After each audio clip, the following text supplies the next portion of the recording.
오늘날 우리 한국 사회를 보면은 부모가 자녀의 가능성과 꿈을 축소시키는 경우가 많은 것 같습니다.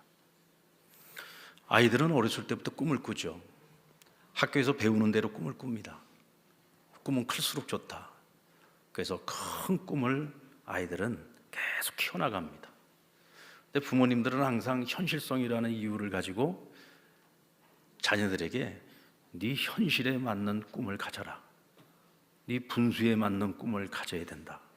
그래서 자꾸 꿈을 축소시켜버리는 경향이 있어요.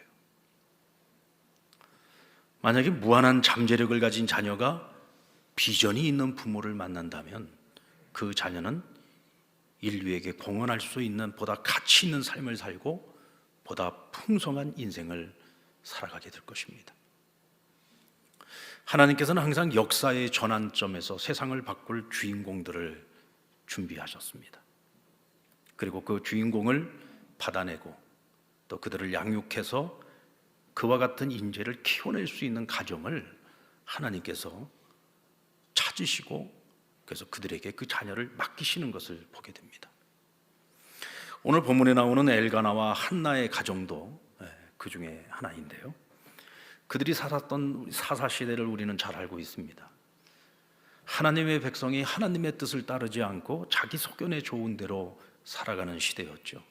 자기 주장의 시대였고 폭력이 난무하는 그런 시대였습니다.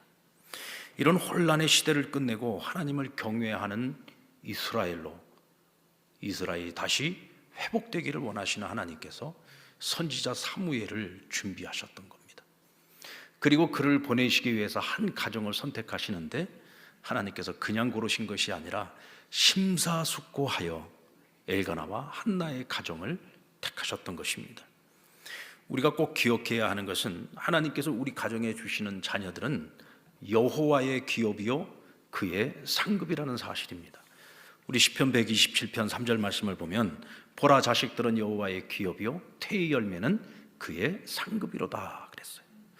우리가 여기서 주목해야 되는 것은 너희의 기업이다라고 말씀하지 않았어요? 하나님께서 우리 가정에 우리 자녀를 주셨다고 해서 우리의 기업이 아닙니다.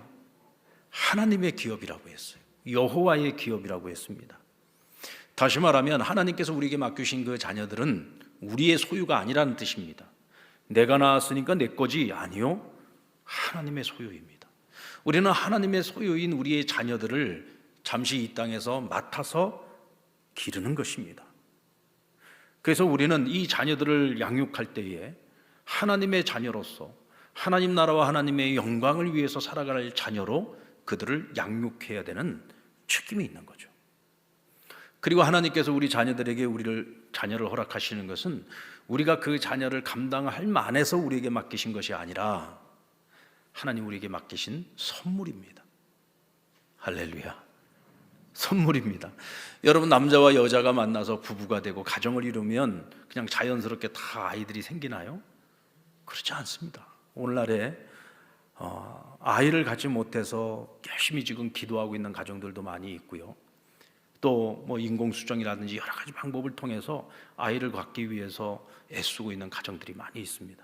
저는 오늘 우리 어린이 주일을 맞이해서 주 예수 그리스도 이름으로 명하노니 우리 상남교회에 아직 아이가 없어서 기도하고 있고 또 애쓰고 있는 가정들마다 하나님께서 귀한 생명을 주시기를 주의 이름으로 축원합니다. 반드시 이루어지기를 원합니다. 하여튼 금년이든 내년이든 기쁜 소식이 있기를 원합니다. 하나님이 주시는 상급이라고 했습니다. 근데 여러분, 아무리 하나님께서 선물로 주시는 자녀들이라고 할지라도 하나님께서 아무 가정에나 주시는 게 아니에요. 하나님의 생명, 하나님의 사람들을 우리 이 땅에 보내시는데 아무 가정에나 보내시지 않죠. 심사숙고해서 찾으시는 겁니다. 맡길 가정을 찾으시는 거예요. 여러분들, 우리 맞벌이 부부 하시는 분들은 아마 경험을 해보셨을 겁니다. 부부가 다 같이 밖에 나가서 일을 해야 됩니다. 그러면 엄마가 집으로 다시 돌아올 때까지 아이를 돌봐줘야 될 보모가 있어야 될 것 아니에요. 여러분들, 이 보모를 결정하는 것을 그냥 아무나 누가 소개해주면 그냥 덜썩 보모로 삼습니까? 아니잖아요. 내 자녀를 맡기는 보모입니다. 얼마나 심사숙고해서 그분에 대해서 알아보고 살펴보고 이분이라면 우리가 정말 아이를 믿고 맡길만 하다라는 확신이 왔을 때 맡기지 않습니까? 그렇게 찾아서 맡기는데도 불구하고 요즘 사건 사고들이 얼마나 많이 일어납니까? 하물며 우리 하나님께서 당신의 자녀들을 이 땅 가운데 믿음의 가정들에 보내시는데 아무 가정에나 보내시지 않는다는 거죠. 여러분들이 지금껏 자녀들을 믿음 안에서 잘 양육해 오셨다면 하나님께서 그 자녀들을 우리 가정에 맡긴 거 그냥 맡긴 게 아니에요. 심사숙고해서 알아보시고 우리에게 맡겼다는 사실을 기억하시기 바랍니다. 그러니까 우리는 우리 자녀들을요 자기 방식대로 양육하려고 해서는 안 됩니다. 하나님의 자녀들이니까 하나님의 방식대로 양육해야 되는 거예요. 만약에 우리가 왕의 아들, 딸들을 우리가 책임지고 맡아서 양육을 한다고 한번 생각해 보십시오. 내 방식대로 내 자녀를 키우면 안 되겠죠? 내 방식대로 그 자녀들을 키우면 안 되잖아요. 왕의 자녀잖아요. 이 아이들은 나중에 커서 왕이 될 사람입니다. 그러면 왕에 걸맞는 교육을 시켜야 되겠죠. 거기에 따른 매뉴얼이 있을 거란 말이에요. 하나님이 우리에게 자녀들을 맡겨주실 때는 우리에게 하나님의 자녀로 양육시킬 매뉴얼을 주셨습니다. 그 매뉴얼이 뭐예요? 하나님의 말씀인 성경입니다. 우리는 성경의 하나님의 말씀과 하나님의 뜻을 따라서 우리 자녀들을 잘 양육시켜서 하나님의 사람으로 하나님 나라와 영광을 위해서 살아갈 일꾼들로 그들을 세워나가야 되는 것입니다. 엘가나의 가정에 사무엘을 보내신 것 하나님이 심사숙고한 결과였습니다. 성경에 보면 엘가나는 에브라임 산지에 살던 레위 자손의 후손이라고 했어요. 엘가나는 당시 이스라엘 사람들이 자기 소견에 좋은 대로 살아가고 하나님이 정하신 절기도 제대로 지키지 않고 예배도 제대로 드리지 않고 지들 마음대로 자기 뜻대로 그렇게 가나안 사람들의 그 잘못된 모습을 닮아가고 뒤따라가고 있었단 말이에요. 그런 세상 속에서도, 그런 암묵적인 세상 속에서도 이 엘가나의 가정은 하나님이 주목하실 만큼 하나님을 사랑하고 하나님을 경외하는 가정이었음을 알 수가 있습니다. 이스라엘 남자들이 당시 하나님의 집이 있는 실로에 올라가서 매년 세 차례 절기 때마다 하나님 앞에 올라가서 예배를 드려야 했습니다. 이건 기본적인 것입니다. 이스라엘 남자라면 누구나 해야 하는 일이었죠. 근데 엘가나의 가정은 이건 가장 기본적인 필수니까 이건 마땅히 하는 것이고, 이 가정은 매년마다 실로에 올라가서 매년 제를 드렸다 그랬고 서원제를 드렸다 그랬어요. 그러니까 가정의 하나님 앞에 소원을 드리고 가정의 하나님 앞에 하루의 기원을 비는 개인의 제사, 가정의 제사를 하나님 앞에 빠지지 않고 드렸다는 거예요.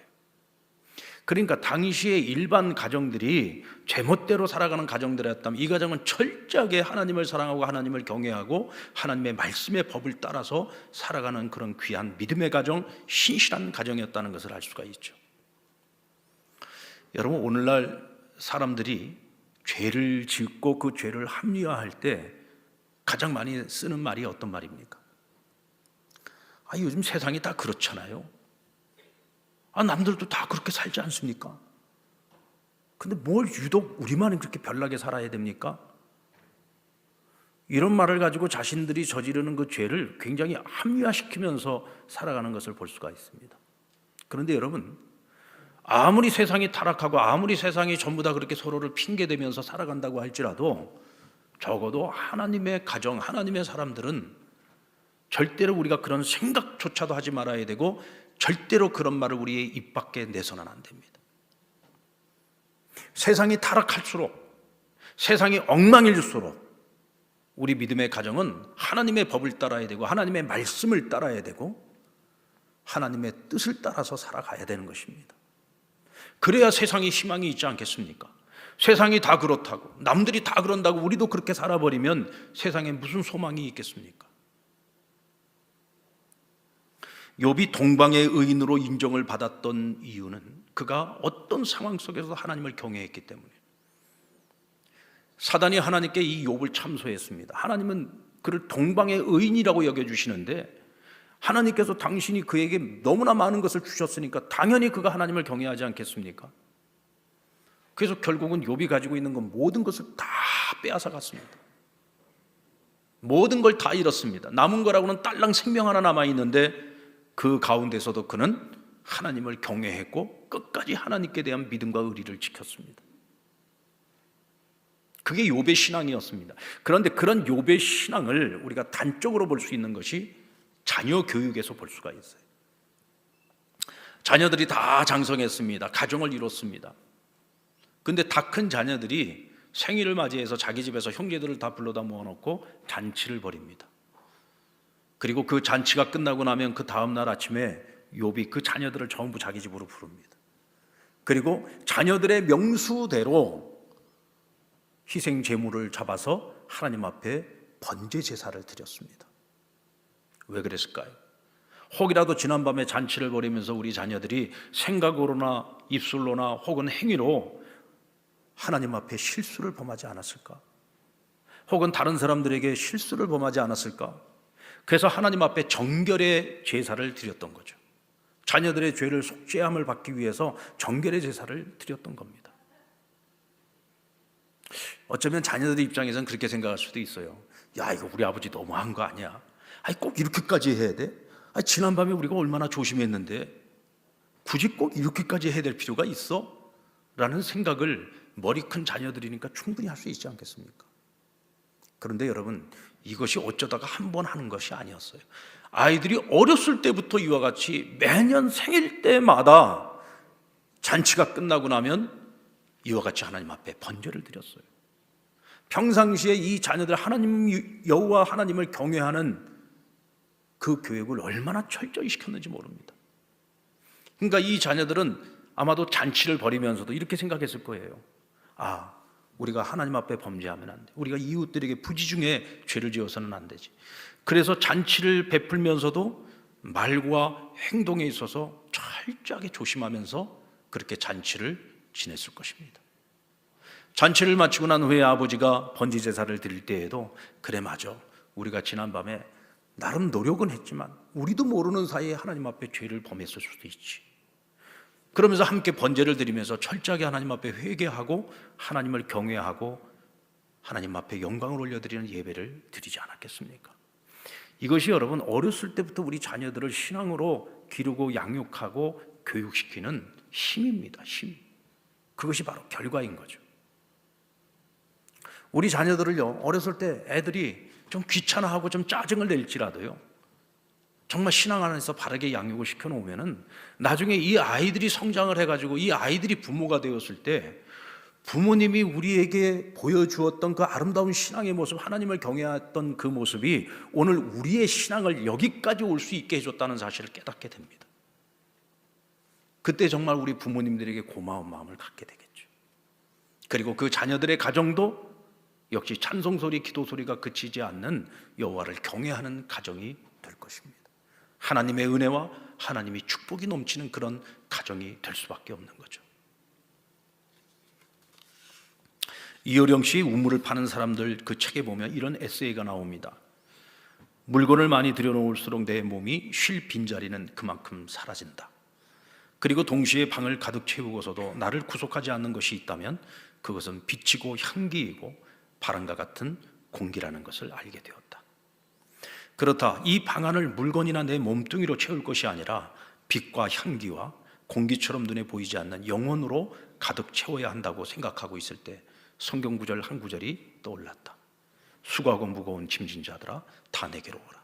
내가 너희로 쉬게 하리라. 여러분, 우리의 가정을 무엇으로 채울 겁니까? 비싼 가구로 채울 겁니까? 비싼 가전제품으로 채울 겁니까? 무엇으로 채울 건가요? 눈에 보이는 것들은요, 채우면 채울수록요, 집 평수만 좁아집니다. 우리 가정이 함께 살아가면서 이곳이 삶의 안식처가 되어야 되는데, 쉼터가 되어야 되는데 오히려 쌓아놓은 많은 것들 때문에 우리가 더 불편할 수도 있어요. 무엇으로 채워야 됩니까? 눈에 보이지 않는 것으로. 오늘 우리의 영혼을 풍성하게 하는 것들로 채워야 되겠죠. 하나님의 말씀으로 채우고, 기도로 채우고, 찬송으로 채우고, 무엇보다도 하나님의 영으로 가득 채울 성령 충만한 가정이 될 때 우리의 가정은 쉴만한 물가가 될 수 있고 낙원이 될 수 있는 것입니다. 우리 자녀들을 위해서 우리 가정에 채워야 될 것은 무엇이 있을까요? 저는 영적인 분위기라고 생각합니다. 우리 어린 자녀를 둔 우리 부모님들 잘 들으십시오. 아이들이 학교 갔다가 집에 돌아올 때 엄마는 아이를 맞이할 준비를 하십시오. 아이들이 들어올 때 가급적이면은 번호 누르고 들어오지 말고 벨을 누르고 들어오라고 하십시오. 그래서 아이가 들어올 때 자녀를 맞이해 주세요. 기쁘게 맞이해 주시고 환영하면서 맞이해 주시고 아이들을 꼭 품으로 한번 안아 주십시오. 아이가 올 때쯤 되면은 집안의 영적 분위기를 조성하기 위해서 복음성가를 틀어놓든지 찬송가를 틀어놓으십시오. 잔잔한 음악이 흐르도록. 여러분, 만약에 우리가 영적으로 아이들을 맞이하지 않으면요, 아이들은 번호키를 누르고 들어와서 엄마 나왔어 소리 지르고 지방에 들어가서 가방 던져놓고 컴퓨터부터 켜게 돼 있습니다. 엄마가 맞이해주면 엄마 품에 안겨서 대화가 시작이 됩니다. 오늘 학교에서 무슨 일이 있었어? 오늘 재미있었어? 공부 열심히 했어? 아이하고 대화가 시작이 됩니다. 그런 영적인 분위기를 만들어줬을 때 그 아이들이 정서가 얼마나 평안해지겠습니까? 얼마나 풍성해지겠습니까? 아버지 어머니의 찬송소리, 기도소리를 듣고 자란 자녀들은요, 평생 그 기도소리, 찬송소리 잊지 못합니다. 기도하는 그 부모님의 그 모습을 잊지 못하죠. 나중엔 그 자녀들이 성장해서 가정을 이루고 자녀를 두었을 때 똑같은 모습으로 살아갑니다. 집에서 날마다 부모가 싸우는 소리만 듣고 자란 아이들은 나중에 성장했을 때 그 집에서도 날마다 싸우는 소리만 들리게 돼 있어요. 우리 자녀들의 그 영혼을 풍성하게 만들어줘야 됩니다. 평온하게 만들어줘야 되고요, 아름다운 것을 보고 자라게 만들어야 되고 좋은 것을 보고 자라도록 만들어줘야 됩니다. 사무엘이 그냥 사무엘이 된 게 아니에요. 엘가나와 같은 아버지가 있었고 한나와 같은 어머니가 있었기 때문에 이런 영적인 거장이 나올 수 있었던 겁니다. 혹시 이런 생각을 할 수도 있죠. 난 너무 늦었어. 내가 좀 진작에 알았으면 내가 아이들 어렸을 때부터 이렇게 좀 했었어야지 되는 건데 나 이제 이미 애들 다 시집장가 다 가고 이제는 너무 늦었어. 아니요, 늦었다고 생각할 때가 시작할 때입니다. 여러분, 자녀들은요, 부모의 품 안에 있을 때만 보고 자라는 것이 아닙니다. 각자가 독립해서 살아도 부모님들이 세상을 떠나는 그날까지 부모에게 시선을 떼지 않아요. 몸은 서로 떨어져 있어도 항상 우리 부모에 대한 관심이 있고 부모에 대한 마음이 있어요. 부모는 내가 하나님 나라에 가는 그 직전까지 내 자녀들에게 아름다운 생의 모습을 보여줘야 될 책임이 있습니다. 이제부터라도 내가 신앙 안에서 살고 내가 이제부터라도 정말 믿음의 가장으로서의 본을 보이고자 애를 쓰신다면 우리 자녀들이 분명히 깜짝깜짝 놀랄 겁니다. 이건 뭐지? 우리 아버지가 예전하고 너무 달라졌네? 이전에 내가 알고 있던 우리 아버지 모습이 아니야. 너무 많이 바뀌셨어. 야, 하나님이 무섭긴 무섭네. 하나님이 우리 아버지를 저렇게 변화시켜놨네. 하나님이 우리 아버지를 저렇게 달라지게 만드셨네.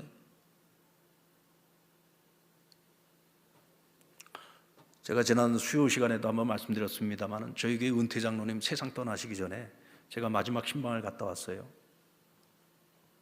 신방 마치고 나가려고 하는데 그 장로님께서 침상에 누우셔서 목사님 저 걱정 안 하셔도 됩니다. 저 잘 죽을 겁니다. 제 걱정하지 마시고 목사님 목회 열심히 하십시오. 웃으면서 손 흔들어 주면서 그러셨어요. 그리고 딱 며칠 있다가 평안하게 세상 떠나셨습니다. 여러분, 자녀들에게 그런 모습을 우리가 보여줘야 되지 않겠습니까? 믿음 안에서 멋지게 살다가 마지막 순간에 난 정말 만족할 만한 인생을 주님 안에서 살았다. 내 나름대로 믿음 안에서 최선을 다하려고 노력했다. 그리고 나 이제 아버지가 계신 천국으로 간다. 영원한 하나님의 나라 간다. 죽음은 그저 끝이 아니라 새로운 시작일 뿐이야. 여러분, 우리가 그런 인생을 지금서부터 하나님 앞에 서는 그날까지 우리가 그렇게 살아야 되지 않겠습니까? 여러분 꼭 기억하십시오. 자녀들은 지금도 우리를 보고 있고 생각하고 있습니다. 마지막 순간까지 우리가 긴장을 놓지 말아야 될 이유가 바로 거기 있는 겁니다. 그리고 사무엘이 사무엘 될 수 있었던 것은 언제나 그의 뒤에 기도하는 어머니 한나가 있었기 때문입니다. 사무엘의 잉태로부터 시작해서 젖되자마자 엘리 제사장에게 맡겨지고 이스라엘 위대한 사사로, 선지자로 이 사무엘의 일생을 보면은요, 그 뒤에 언제나 기도하는 어머니 한나가 있었다는 사실을 기억하셔야 돼요. 한나는 남편 엘가나에게 굉장히 사랑받는 아내였습니다. 그러나 또 한편으로는 굉장히 상처도 많고 아픔도 많고 고통도 많고 한이 많은 여인이었습니다. 왜냐하면 이 여인에게는 자식이 없었어요. 여러분, 이 고대 시대에 남편의 가업을 이어줄 자녀를 낳아주지 못한다는 거, 아들을 낳아주지 못한다는 건 당시 여인들에게는 굉장히 수치였습니다. 그래서 늘 마음의 아픔이 있었죠. 그래서 자식을 얻기 위해서 둘째 부인을 얻었습니다. 분인나라고 하는 아내를 얻었는데 이 여인은 아이를 쑥쑥 잘 낳습니다. 그러다 보니까 이 분인나가 자꾸 한나의 그 마음에 부해를 지르는 거예요. 자꾸 마음에 상처를 주고 아픔을 주고 고통을 주고, 이 분인나로 인해서 그의 마음에 막 한이 서려가는 것입니다. 근데 감사한 것은 이 한나가 그와 같이 마음에 쌓여있는 이 고통과 아픔을 인간적인 방법으로 해결하지 않고 하나님의 방법으로 하나님 앞에서 그 문제를 해결하고자 애를 썼다는 거죠. 사실 한나가 마음만 먹으면요, 분인나에게 얼마든지 해코지도 할 수 있었고 내가 받은 상처를 되돌려 줄 수도 있었습니다. 왜냐하면 남편 엘가나의 사랑을 분인나보다 훨씬 많이 받고 있었기 때문에. 그래서 분깃을 나눠줄 때에도 항상 분인나에게 하나를 주면은 한나에게는 둘을 줬다고 했어요. 2배를 줬습니다. 사랑의 표현인 거죠. 비록 아이는 없었지만 남편의 지극한 사랑을 받았습니다. 여러분들 성경에 보면은요, 남편의 아이를 낳아주지는 못했지만 남편의 사랑을 받는 것 때문에 다른 부인들에게 갑질했던 여자들이 한둘이 아닙니다. 가장 대표적인 사람이 누구예요? 아브라함의 아내 사라 아닙니까? 나이 90세가 될 때까지 자식을 못 낳아줬어요. 그런데도 먼저 자식을 낳아줬던 하갈을 집에서 내쫓지 않았습니까? 야곱의 아내 라헬을 생각해 보세요. 다른 아내들은 다 아이들을 많이 낳고 있을 때 라헬은 하나님께서 태의 문을 닫아가지고 아이를 갖지 못했습니다. 그런데도 남편의 지극한 사랑을 받는다는 이유 때문에 얼마나 갑질을 해댔습니까? 근데 여러분, 한나는 그러지 않았어요. 이 여인의 마음은 굉장히 부드러운 여인이었습니다. 남편의 마음을 헤아릴 줄 아는 여인이었고, 그 어떤 것보다도 자기 개인보다도 가정을 먼저 생각하고 가정의 평화를 먼저 생각하는 여인이었습니다. 그래서 마음에 쌓인 것들을 사람에게 풀지 않고 하나님 앞에서 토설하고 하나님 앞에서 부르짖었던 거죠. 실로에 올라가 함께 제사를 드리고 나서 한나는 성전에 홀로 남아 눈물로 기도하는 모습을 보입니다. 오늘 본문의 1장 10절로 11절 말씀 우리 같이 한번 읽어볼까요? 시작. 한나가 마음이 괴로워서 여호와께 기도하고 통곡하며 소원하여 이르되, 만군의 여호와여, 만일 주의 여종의 고통을 돌보시고 나를 기억하사 주의 여종을 잊지 아니하시고 주의 여종에게 아들을 주시면 내가 그의 평생의 그를 여호와께 드리고 삭도를 그의 머리에 대지 아니하겠나이다. 자신의 그 애통하는 마음을 지금 누구에게 토설하고 있습니까? 하나님께 토설하고 있죠. 그러면서 하나님 앞에 있는 그대로 자기 마음의 소원을 가지고 기도하는 거예요. 하나님, 저에게도 아들을 주세요. 제가 아들이 없어서 내 남편에게 기업을 물을 자를 주어야 되는데 남편 보기에도 미안하고, 그리고 제 마음의 이 상처는 하나님께서 아들을 주심으로써 제가 해결받을 수 있을 것 같아요. 아들을 주세요. 그러면 제가 이 아들 하나님께 바치겠습니다. 나실인으로 드리겠습니다 하고 하나님께 소원을 드린 거예요. 여러분, 이 나실인 서원은 민수기 6장에 나오는데, 나실인은 남자만 나실인이 되는 게 아니에요. 여자도 나실인 서원을 할 수가 있어요.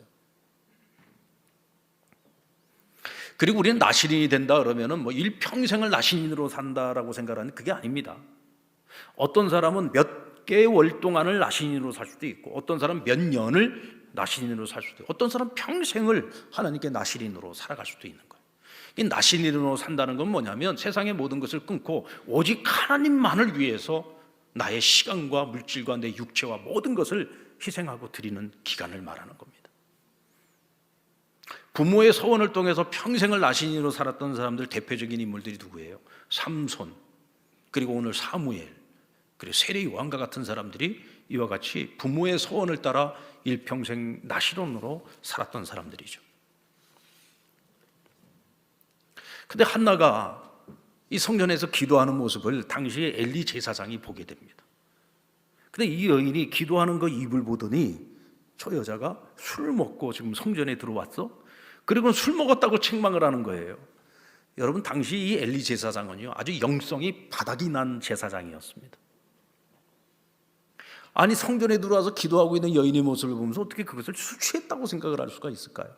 뭐 그만큼 한나가 간절히 기도를 했다는 표현이기도 하겠지만, 그러니까 한나가 아닙니다. 제가 술 취한 것이 아니라, 그러면서 자기 사연을 이야기하는 거예요. 내가 이러이러해서 지금 하나님께 아들을 구하고 은혜를 구하고 있다. 근데 그 여인의 사정을 듣고 보니까 엘리 제사장이 이 여인이 참 안타까운 거야. 그래서 오늘 1장 17절 말씀에 보면 엘리가 대답하여 이르되 평안히 가라. 이스라엘의 하나님이 내가 기도하여 구한 것을 허락하시기를 원하노라. 내가 구한 대로 하나님께서 너에게 은혜 베푸시기를 원하노라 하고 그에게 강복 선언을 해준 거예요.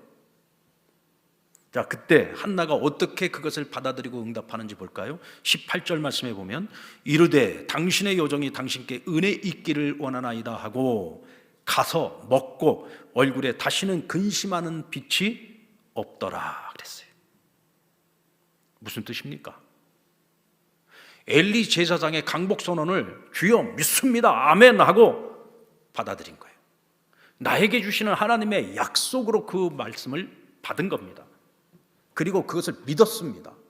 그러니까 집에 돌아가서 다시 먹기 시작했고 다시는 얼굴에 근심하는 빛이 없었다고 했어요. 이게 바로 여러분 한나의 믿음입니다. 그리고 이것이 바로 한나의 기도죠. 그저 한나는 하늘 풀듯이 하나님 앞에 기도를 했던 게 아니에요. 기도를 했고 하나님이 약속하신 것을 믿었습니다. 조금 더 의심치 않았습니다. 그러니까 더 이상 근심할 이유가 없는 거죠. 모세가 이스라엘 백성들을 이끌고 나아가서 홍해바다 앞에 섰는데 뒤에는 애굽의 군대가 쫓아옵니다. 백성들이 이제 우리가 여기서 다 죽게 생겼다고, 아이 죽을 곳이 없어서 우리를 여기까지 이끌고 와서 우리를 여기서 다 죽게 만드느냐고 모세를 원망하고 하나님을 원망합니다. 이때 모세가 백성들에게 이제부터 하나님께서 우리를 어떻게 구원하시는지 우리가 한번 지켜보자.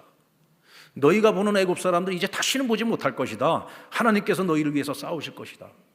그리고는 하나님께 기도하기 시작했어요. 부르짖기 시작했습니다. 이때 하나님께서 모세에게 뭐라고 하셨습니까? 모세야 모세야 왜 부르짖고 있느냐? 저 바다를 향해서 내 손을 내밀어라. 이게 무슨 뜻인가요? 너 지금 믿음을 가지고 있잖아. 기도했잖아. 그럼 이제부터 너가 해야 할 일을 해. 지금 뒤에는 애굽의 군대가 있으니까 후퇴는 못할 것이고 앞으로 전진하는 일기밖에 없는데 앞에 홍해바다가 가로막고 있어. 방법은 하나밖에 없다. 저 바다의 길이 열리는 거야. 바다의 길이 열리려면 어떻게 해야 되겠니? 내 손을 바다를 향해서 내밀어라. 그리고 저 백성들로 하여금 바다를 향해서 진군하게 해라. 기도를 했으면 실천해야 됩니다. 하나님 이렇게 해주세요 라고 기도를 했으면 하나님께서 일하실 수 있도록 우리는 그때부터 믿음을 가지고 시작하는 거예요. 실천하는 겁니다. 하나님께 달라고 기도했으면 그릇을 준비해야 하나님께서 담아주시지 않겠습니까? 그릇은 전혀 준비하지 않으면서 부르짖기만 하면 되겠습니까? 왜 그릇을 준비하지 않나요? 믿음이 없으니까 그릇을 준비하지 않는 거죠. 한나는 하나님께 아들을 구했습니다. 주실 것을 믿고 하나님이 내게 이 자녀를 주신다면 내가 이 자녀를 이렇게 기르겠습니다. 내가 이 자녀를 하나님께 이렇게 바치겠습니다. 그날 이후로 여러분 기도 안 했을까요? 한나가 하나님께서 자녀를 주실 때까지 기도하지 않았겠습니까? 하나님이 때가 되어 그에게 사무엘 귀한 생명을 주셨을 때 이 아이에게 젖을 먹이면서 이 엄마가 기도하지 않았겠습니까? 하나님, 이 아이는 당신의 자녀입니다. 하나님, 이 아이는 당신의 자녀입니다. 하나님 저에게 주셨지만 이 자녀는 제 것이 아니라 당신의 것입니다. 그러니 젖을 떼면 이 아이를 하나님께 드리겠습니다. 제가 하나님께 약속한 대로 하나님 제게 은혜를 베푸셨으니 이제는 제가 하나님께 약속을 지킬 때입니다. 제가 이 아이 하나님께 드리겠습니다. 바치겠습니다. 여러분 생각해 보세요. 이게 쉬운 일입니까? 어떻게 얻은 아이입니까? 이 아이가 정말 눈에 넣어도 안 아플 아이 아니겠어요? 내가 지금까지 평생의 마음의 고통을 가지고 살아왔는데 이 고통을 한순간에 싹 다 날려버린 자녀입니다. 내 인생의 가장 소중한 아이죠. 그런데 이 아이 지금 젖을 먹이면서 그 사랑스러운 아이를 보면서 하나님 이 아이는 하나님의 것이요 젖을 떼면 하나님께 보낼 겁니다. 하나님께 드릴 겁니다. 이게 여러분 바로 한나의 신앙이었어요. 마음의 고통과 상처도 인간적인 방법으로 해결하지 않고 하나님 앞에 토설하고 기도와 간구로. 여러분 이런 어머니의 기도를 먹으면서 성장한 사무엘이라면 그 어머니의 품속에 단 3년을 지냈다고 할지라도 이 아이는 그 3년이 30년의 양육과 교육이 되는 겁니다. 우리하고는 조금 다른 것 같아요. 유대인들은요 엄마의 젖을 떼는 게 3년으로 보고 있습니다. 3년. 그러니까 사무엘이 엄마의 품속에서 자란 건 딱 3년이라는 얘기예요. 젖을 떼고 아이를 갖다 줬어요. 성경에 보면은 이 아이를 엘리 제사장에 데려줬을 때 아주 어렸다고 지금 성경은 말씀을 하고 있어요. 뭐 3세에서 더 돼봐야 한 5세 이하였을 겁니다. 이게 쉬운 일이었겠습니까? 여러분 당시 서원법을 보면은요 남자와 여자가 좀 달라요. 남자가 하나님 앞에 이렇게 하겠습니다라고 서원을 했으면 이 서원은 무한 책임이에요. 이건 반드시 시켜야지 되는 것입니다. 근데 여자가 서원을 한 경우에는 이 서원을 내가 이행하게 될 때 반드시 동의를 받아야 돼요. 결혼을 안 한 처녀인 경우에는 아버지의 동의를 받아야 되고 결혼을 한 여인인 경우에는 남편의 동의를 받아야 됩니다. 만약에 남편이 너 안 돼. 아니 저 아이가 어떻게 얻은 아이인데 저 아이가 당신한테 어떤 존재인데 아니 저 아이를 하나님께 바치면 어떻게 해? 저 아이 보내놓고 당신 살 수 있겠어? 안 돼. 그리고 만약에 엘가나가 거절해버리면 무효가 되는 거예요. 만약에 한나가 하나님께 했던 이 서원을 지키지 않아도 이것은 죄가 되지 않습니다. 왜냐하면 남편이 그것을 동의하지 않았기 때문이에요. 그런데 오늘 본문에 보니까 엘가나가 어떻게 했습니까? 혹시 한나가 내심 엘가나가 노해 주기를 바라지는 않았을까요? 아니죠. 한나는 한순간도 그 마음이 흔들린 적이 없어요. 젖을 먹이면서도 늘 그 기도를 했는데요. 엘가나가 뭐라고 했습니까? 당신이 원한다면 당신의 뜻대로 하시오. 그리고 젖을 뗄 때까지 그 마음은 흔들리지 않도록 기도하고 그리고 하나님의 뜻이 온전히 다 이루어지기를 나도 바랍니다. 여러분 이것이 바로 엘가나의 신앙이었습니다. 부부가 똑같은 신앙을 갖고 있는 거예요. 여러분 저는 우리 상남교회 모든 성도들의 가정에 가장들, 우리 아버지와 어머니, 우리 부모들의 신앙이 같은 신앙이기를 원합니다. 성숙한 신앙이 되기를 원합니다. 어느 한쪽으로 기울어지는 신앙이 아니라 그냥 서로 눈만 봐도 서로가 동의하고 언제나 가정에 하나님이 우선순위고 언제나 하나님의 영광을 먼저 생각하고 하나님의 약속을 먼저 생각하는 그런 부모가 되면 우리 자녀들도 자연히 그것을 보고 그렇게 따라갈 수밖에 없는 겁니다. 오늘 우리는 어떻습니까, 여러분? 받을 때 마음하고 드릴 때 마음 좀 다르잖아요. 받을 때는 주여 이 문제만 해결해 주시면 제가 하나님께 무엇이든지 원하시는 대로 제가 하겠습니다 해놓고서는 막상 드릴 때 되면은 아까워서 계산하고 앉아있고 막상 드릴 때 되면은 생각이 막 달라지잖아요. 흔들리잖아요. 여러분 소원이라고 하는 것은요 지키려고 드리는 거지 생각하려고 드리는 것이 아닙니다. 막상 하나님께서 내게 응답을 해주셨을 때 내 마음이 흔들릴 것 같으면 아예 소원이라는 걸 하지를 마셔야지 돼요. 그렇지 않습니까? 내 마음이 그때 가서 흔들릴 것 같으면 하나님께 복을 받아도요 복을 조금만 받는 것이 오히려 내 영혼에 유익합니다. 내가 생각했던 것보다 하나님 너무 큰 복을 주시면은요, 그때 가서 엄청나게 흔들릴 수 있어요.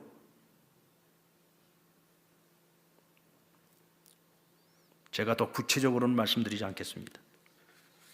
왜냐하면 이것이 연약한 우리 인간들의 마음이기 때문에 그래요.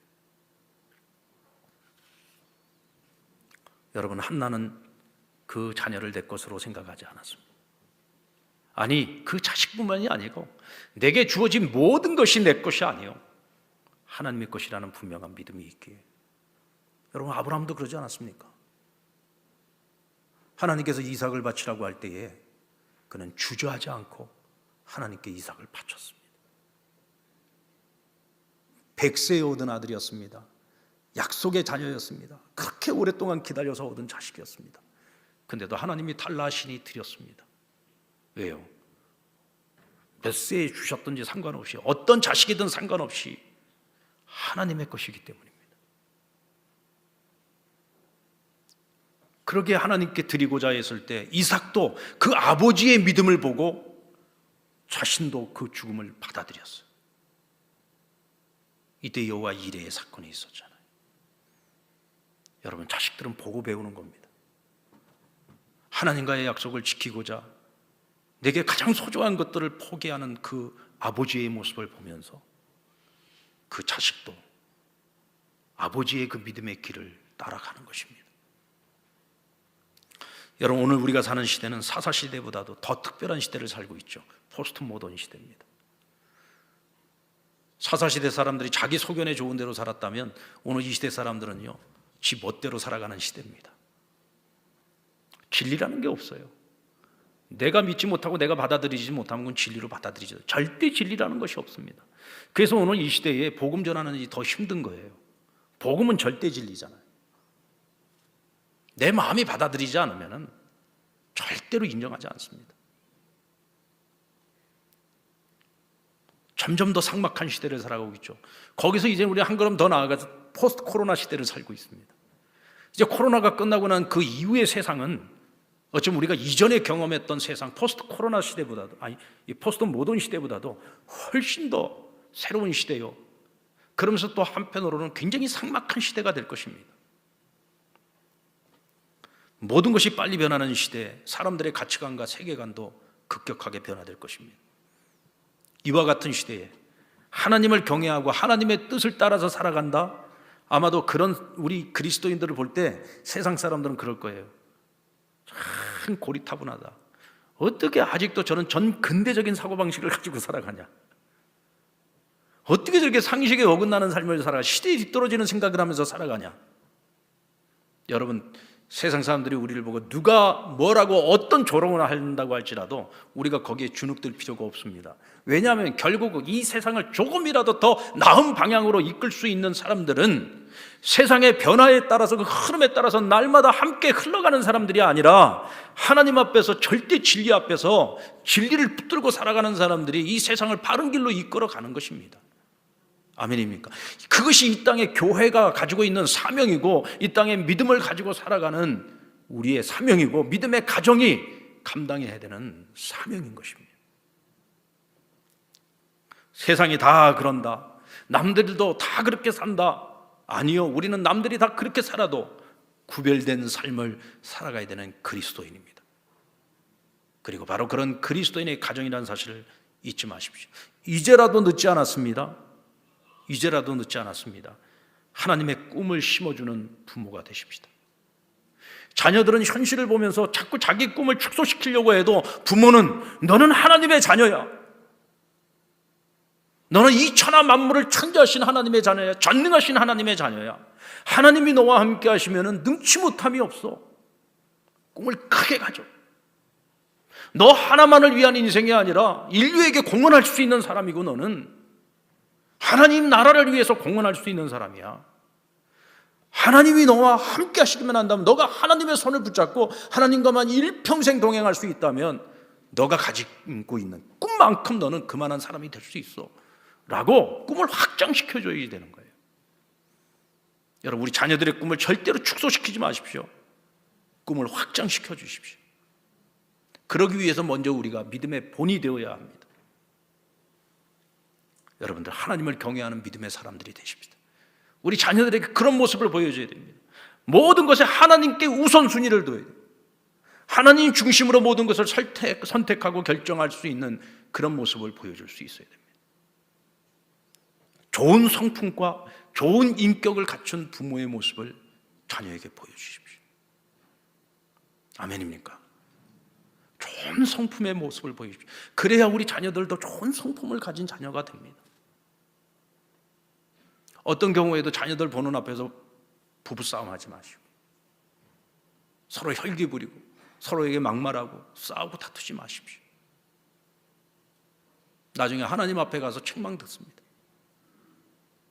좋은 성품, 좋은 인격.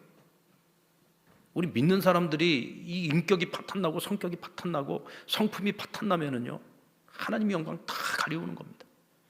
우리 자녀들에게도요, 악을 심는 겁니다. 기도하는 부모가 되기 위해 힘쓰십시오. 하나님과의 약속에 신실한 그리스도인이 되십시오. 그러면 하나님께서 우리 자녀들 책임지실 겁니다. 하나님께서 우리 자녀들을 잘 훈련시켜서 하나님이 필요로 하시는 대로, 그릇대로 하나님께서 멋지게 사용해 주실 겁니다. 아멘입니까? 여러분, 여러분의 자녀들이 어떤 자녀가 되기를 원하십니까? 딴 거 다 필요 없습니다. 하나님의 자녀로서만 제대로 성장해 주면 그들의 인생은 하나님이 책임지십니다. 내가 내 품에 데리고 있어야, 내 품에 안고 있어야, 내가 내 자녀들의 인생을 책임져줘야 모든 것이 다 될 거라고 생각하십니까? 여러분들 자신이 그렇게 믿을 만한 사람들 아니에요. 하나님께 맡기세요. 하나님께 이 아이들을 온전히 맡기십시오. 내 자녀를 온전히 맡기십시오. 이미 성장한 자녀도 괜찮습니다. 하나님께 이제부터라도 온전히 맡기십시오. 그러면 하나님께서 그 자녀들을 책임지시고 역사의 주역으로 사용하실 겁니다. 하나님께 기쁨이 되는 존재로 사용하실 줄로 믿습니다. 그런 우리 상남의 모든 믿음의 가정들과 자녀들이 되기를 주의 이름으로 축원합니다.